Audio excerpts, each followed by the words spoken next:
പ്രതിസന്ധികളിലൂടെയാണ് Manchester United കടന്നുപോകുന്നത്. തുടർ തോൽവികൾക്ക് പിന്നാലെ കോച്ച് എറിക് ടെൻ ഹാഗിനെ പുറത്താക്കിയ യുണൈറ്റഡ് റൂബൻ അമോറിമിനെ പുതിയ പരിശീലകനായി നിയമിച്ചു. അമോറിമിന് കീഴിലും ആശ്വസിക്കാവുന്ന ഒരു പ്രകടനത്തിലേക്ക് എത്താൻ യുണൈറ്റഡിന് കഴിയുന്നില്ല. ഇതിനിടെ പോർച്ചുഗൽ കോച്ചായ അമോറിമിന് മുന്നറിയിപ്പ് നൽകുകയാണ് യുണൈറ്റഡിന്റെ മുൻ താരമായ ക്രിസ്ത്യാനോ റൊണാൾഡോ. പോർച്ചുഗൽ ദേശീയ ടീമിൽ തന്നെ സാധാരണമായിരുന്ന അമോറിമിനോടുള്ള റൊണാൾഡോയുടെ വാക്കുകൾ ഇങ്ങനെയാണ്: പോർച്ചുഗൽ എന്റെ ക്ലബ്ബായിരുന്ന പോർട്ടോയിൽ പരിശീലകനായി മികച്ച പ്രകടനമാണ് അമോറിം നടത്തിയത്. പക്ഷേ പ്രീമിയർ ലീഗ് മറ്റൊരു ലോകമാണ്. ലോകത്തിലെ ഏറ്റവും വെല്ലുവിളി നിറഞ്ഞ ലീഗാണിത്. ഇവിടെ നേട്ടമുണ്ടാക്കുക അത്ര എളുപ്പമല്ല. പരിശീലകരല്ല യുണൈറ്റഡിന്റെ കുഴപ്പം, മറ്റ് ചില കാര്യങ്ങളാണ്. 1.5 വർഷം മുന്നേ ഞാനത് പറഞ്ഞതാണ്. യഥാർത്ഥ പ്രശ്നം പരിഹരിക്കാതെയാണ് യുണൈറ്റഡ് മുന്നോട്ട് പോകുന്നത്. അവ പരിഹരിക്കാതെ പരിശീലകർക്ക് ഒന്നും ചെയ്യാൻ കഴിയില്ല. ഫുട്ബോൾ ഇപ്പോൾ പഴയ പോലെയല്ല. എല്ലാ എതിരാളികളും മികച്ച താരങ്ങളെ സ്വന്തമാക്കുന്നു. മത്സരങ്ങളെല്ലാം സങ്കീർണമാണ്. എളുപ്പത്തിൽ ജയിച്ചു കയറാൻ കഴിയില്ലെന്നും റൊണാൾഡോ പറഞ്ഞു. സ്പോർട്ടിംഗ് ലിസ്ബണിന്റെ താരമായിരുന്ന റൊണാൾഡോയെ അലക്സ് ഫെർഗ്യൂസനാണ് യുണൈറ്റഡിൽ എത്തിക്കുന്നത്.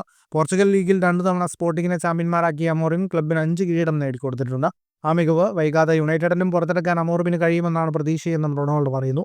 ഫുട്ബോൾ ലോകത്തെ കൂടുതൽ വാർത്തകൾക്കും വിശേഷങ്ങൾക്കുമായി സ്പോർട്സ് കഫേ ഇപ്പോൾ തന്നെ സബ്സ്ക്രൈബ് ചെയ്യുക.